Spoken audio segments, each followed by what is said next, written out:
Hello everybody, and in today's video I will be teaching you how to auto delete messages in groups, channels and chats on Telegram. So let's get started. So the first step you'll have to do is to go to Telegram and log into your account. Once you're logged in, on the top left hand side click on the three lines. Now at the bottom tap on settings. Once in here, scroll until you see the option privacy and security, open it up, and then you'll see auto delete messages. Click on it.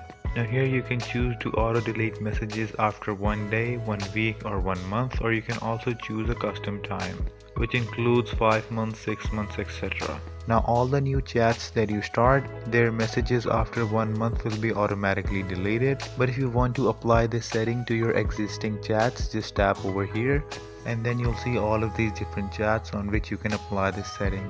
For groups and channels, make sure that you are the admin. Otherwise you won't be able to make any changes.